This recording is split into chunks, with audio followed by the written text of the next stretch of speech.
जी अस्सलाम वालेकुम। यासीन आपके साथ हाजिर है मॉर्निंग ब्रीफिंग में।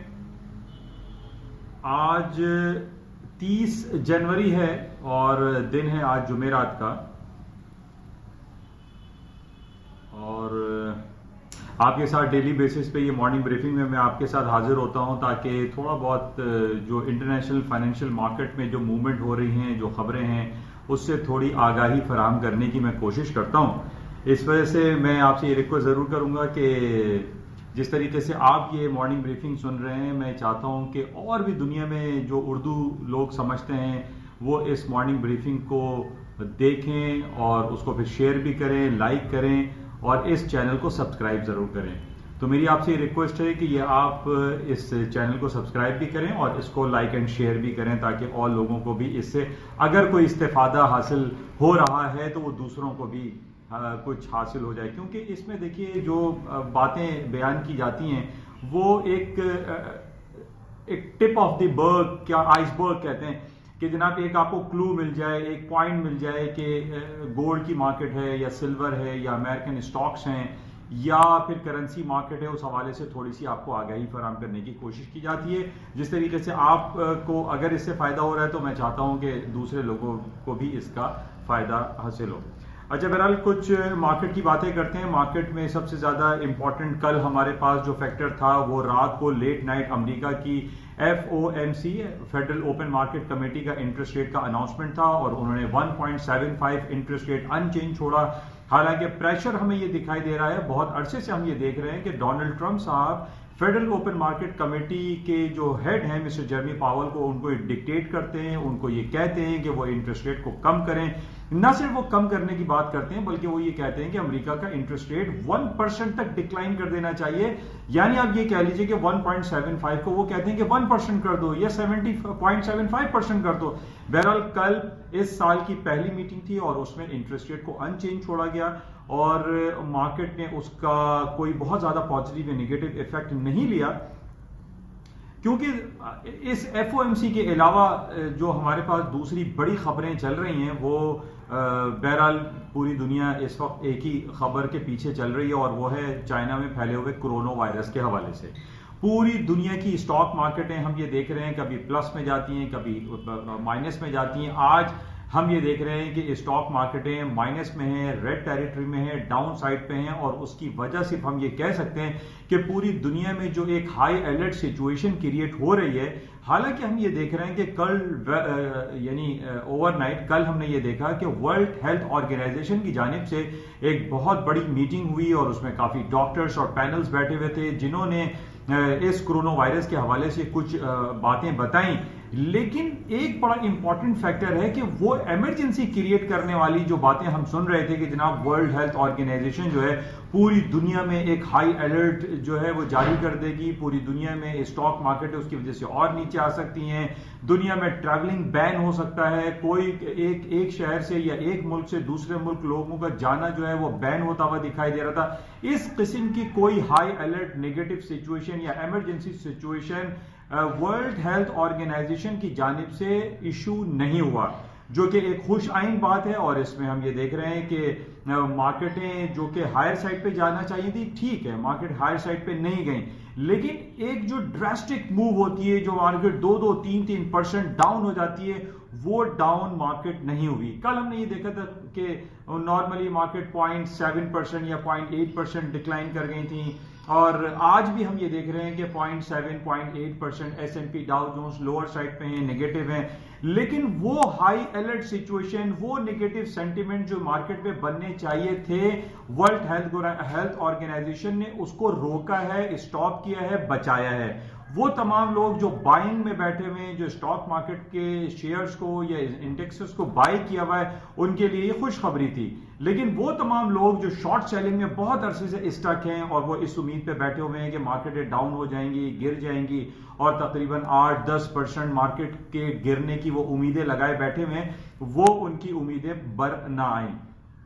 और हम यही देख रहे हैं कि क्योंकि पूरी दुनिया की नजरें जो है वर्ल्ड हेल्थ ऑर्गेनाइजेशन की जो इनकी जो प्रेस कॉन्फ्रेंस थी उसके ऊपर लगी हुई थी और लोग ये समझ रहे थे कि शायद कोई ऐसा अनाउंसमेंट उनकी तरफ से आ जाए तो पूरी दुनिया की जो स्टॉक मार्केट है वो भी डाउन हो सकती थी।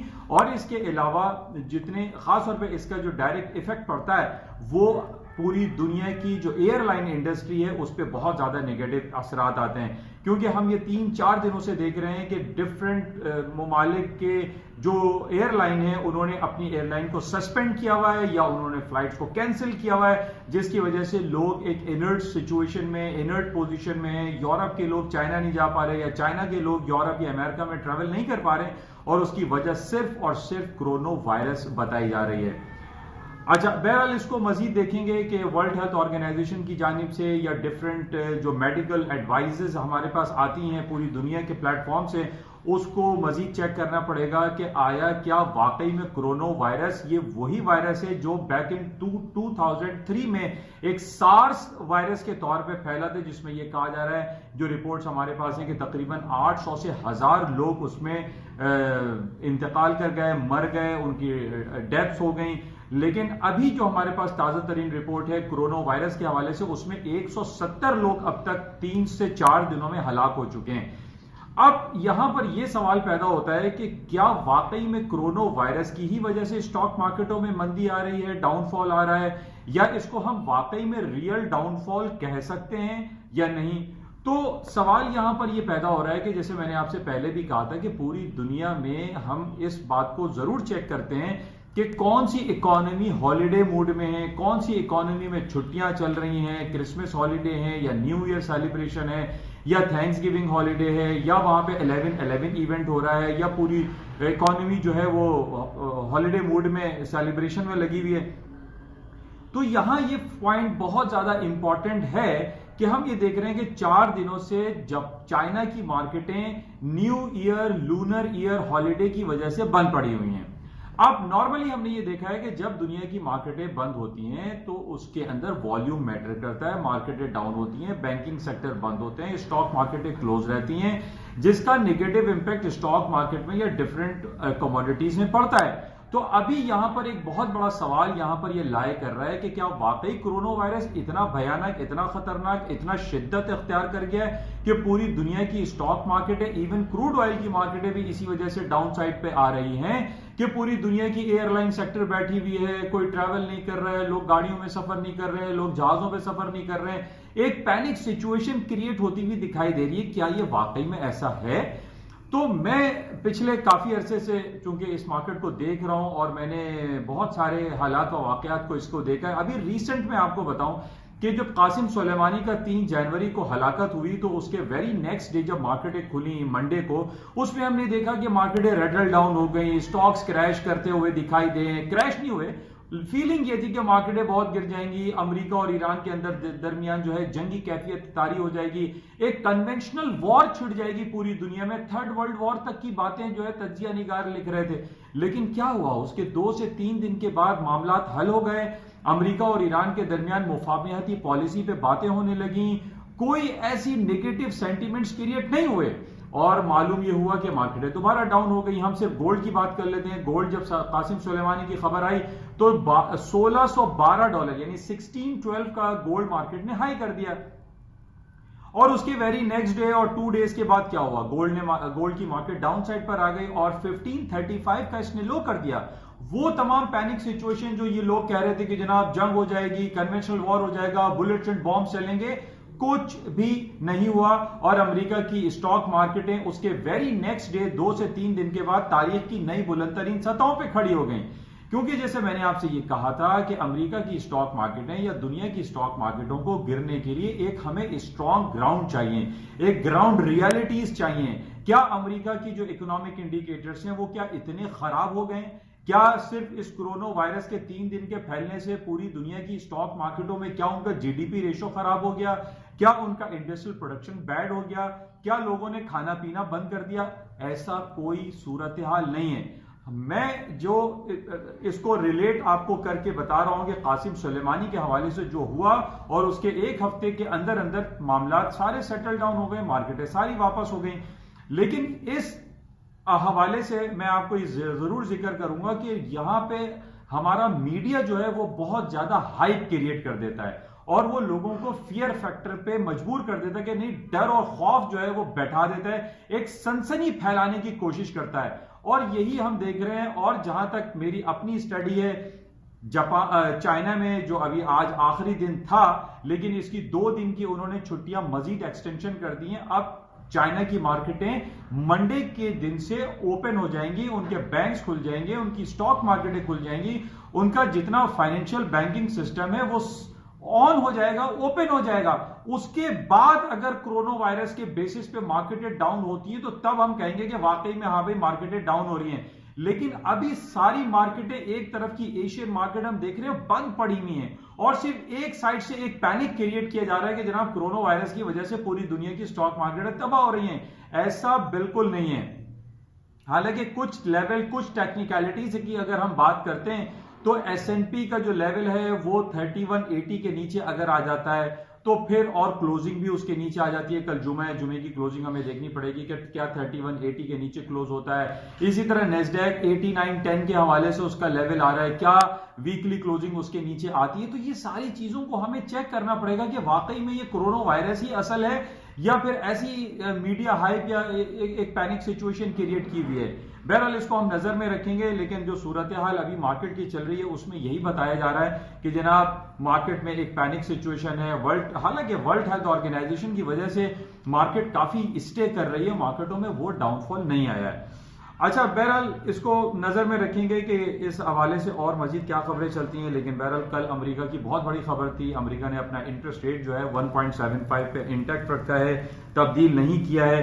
अच्छा, दूसरी तरफ कल लास्ट डे है, कल है इस महीने का, इस 2020 साल का पहला महीना खत्म हो रहा है। कल 31 जनवरी है और जैसा कि मैंने आपको मंडे से ये मार्केट प्रीव्यू के हवाले से मैं आपसे बात कर रहा हूं, संडे नाइट से, कि ये हफ्ता खबरों से भरपूर भरा पड़ा हुआ है। अब इस हफ्ते में हमने देखा एप्पल की अर्निंग रिपोर्ट बहुत अच्छी आई, कल रात को माइक्रोसॉफ्ट की अर्निंग रिपोर्ट बहुत अच्छी आई, आउट ऑफ एक्सपेक्टेशन अच्छी आई। जैसे कि अब हम ये देख रहे हैं कि माइक्रोसॉफ्ट और अमेजॉन की टक्कर लगी हुई है और वो क्लाउड कंप्यूटिंग की इंडस्ट्री की तरफ बहुत ज्यादा बढ़ते चले जा रहे हैं। और पिछले तो ना हमने देखा था कि अमेरिका की जो पेंटागन है उसको अमेजॉन ने क्लाउड कंप्यूटिंग कॉन्ट्रैक्ट दे दिया है। ये बहुत बड़ा एक काम है। अब इसी रेस में जो है माइक्रोसॉफ्ट भी लगा हुआ है। कल रात की रिपोर्ट बहुत अच्छी आई और लोगों के जहनों में ये था कि अमेरिका की स्टॉक मार्केटें जो है माइक्रोसॉफ्ट की अर्निंग पे बहुत ऊपर चली जाएंगी, क्योंकि आउट ऑफ एक्सपेक्टेशन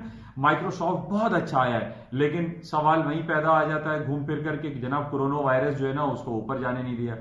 तो बहरहाल इसको देखेंगे। लेकिन कल जैसे मैंने आपसे कहा कि 31 जनवरी है, कल तारीख एक रकम होने वाली है, यानी 46 ईयर्स ऑफ मैरिज। 46 साल के रिश्ते के बाद बरतानिया यूरोपियन यूनियन से अलहदा होने जा रहा है।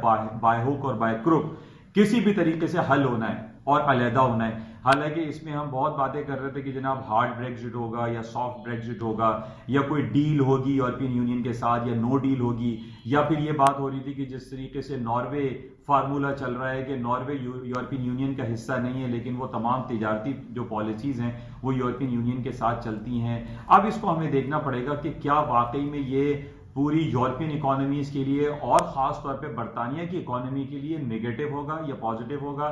इसको कल के बाद यानी डे आफ्टर टुमारो जब 1 फरवरी आ जाएगा, उससे फिर हमारे पास जो रिपोर्टें आना शुरू होंगी उसमें हम देखेंगे क्या बरतानिया एक तन्हाई का शिकार हो जाएगा, क्या वो लोनलीनेस की तरफ चला जाएगा, क्या पूरी दुनिया की तिजारती पॉलिसीज बरतानिया से मुख्तलिफ हो जाएंगी। तो ये बहुत बड़ा सवाल है और ये वक्त ही इसको बताएगा कि आया कल जो एक तारीख खत्म होने जा रही है उसका नेगेटिव या पॉजिटिव इफेक्ट बरतानिया और यूरोपियन यूनियन की मार्केट के हवाले से क्या होगा। बहरहाल कल इसको हम देखेंगे और फिर जो नेक्स्ट वीक आएगा मंडे उसमें हमें चेक करना पड़ेगा। अच्छा, कुछ मार्केट गिरने की वजह हम ये भी कह सकते हैं कि जो इम्पीचमेंट के हवाले से जो मुआखजा चल रहा है सेनेट में, यूएस सेनेट में अमेरिका के सदर डोनाल्ड ट्रंप के हवाले से, उसमें एक ट्विस्ट आ गया और उसमें यह कहा जा रहा है कि जो मिस्टर जॉन बोल्टन जो कि बहुत क्लोज अलाय थे मिस्टर ट्रंप के, वो रिजाइन कर गए थे, या ट्रंप साहब कह रहे थे कि मैंने उनको फायर किया, वो कहते मैंने क्विट किया था। ये एक बहुत बड़ा क्वेश्चन मार्क आ गया और सेनेट में ये बात उठाई जा रही है कि जॉन बोल्टन को बुलाया जाए और उनको भी टेस्टिफाई किया जाए कि उन्होंने वो नौकरी छोड़ी तो क्यों छोड़ी। तो ये एक सवाल है, क्योंकि उनकी तरफ से एक बहुत बड़ा इल्जाम था ट्रंप के ऊपर कि उन्होंने ये कहा था, अपनी जो अनपब्लिश्ड बुक है उन्होंने कहा था कि ट्रंप ने यूक्रेन की जो एड थी उसको बैन किया था, रोका था, हालांकि कांग्रेस ने उसको इजाजत दे दी थी और पास कर दिया था ये कानून। ये बहुत बड़ा सवाल निशान है, लेकिन पहले भी मैंने आपसे ये कहा था ये सारे पार्ट ऑफ द गेम है।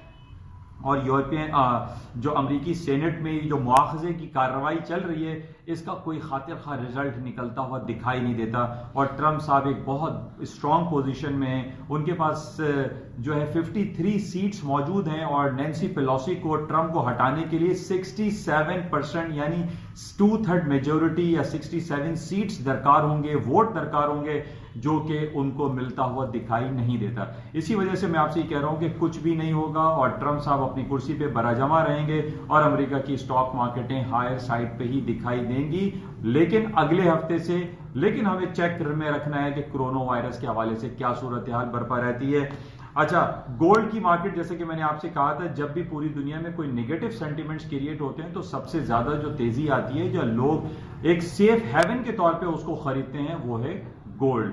तो गोल्ड की मार्केट आज हम देख रहे हैं 1581, 1582 स्पॉट, और अब अप्रैल कॉन्ट्रैक्ट स्टार्ट हो गया जो कि 1586 पे इस वक्त ट्रेड हो रहा है और इसमें पोटेंशियलिटी बहुत ज्यादा दिखाई दे रही है। पहले भी मैंने आपसे टेक्निकल लेवल पे कहा था कि 1550 से ऊपर अगर गोल्ड की मार्केट रहेगी तो मार्केटें हायर साइड पे रहेंगी। तो अभी भी इसमें पोटेंशियलिटी एग्जिस्ट करती है, क्योंकि जब तक कोरोना वायरस एपिडेमिक का सिलसिला खत्म नहीं होगा गोल्ड की मार्केटों में तेजी बरकरार रहेगी। और इसी तरीके से हम दूसरी तरफ एनर्जी सेक्टर में जो क्रूड ऑयल है या ब्रेंट ऑयल है या गैसोलीन है, ये भी डाउन साइड पे दिखाई दे रहे हैं। उसकी वजह सिर्फ यही है कि पूरी दुनिया की एयरलाइन सेक्टर या जो ऑटोमोबाइल सेक्टर में आप कह लीजिए कि इसकी डिमांड कम हो रही है, यानी पेट्रोल का इस्तेमाल कम होता चला जा रहा है, जिसकी वजह से तेल की कीमतें कम हो रही हैं। बहरहाल आज सारा दिन देखेंगे कि मार्केट में क्या खबरें रहेंगी, राब्ते में रहेंगे। और जाते हुए मैं आपसे ये जरूर कहूंगा कि इस YouTube चैनल को प्लीज सब्सक्राइब जरूर कीजिएगा। Thank you.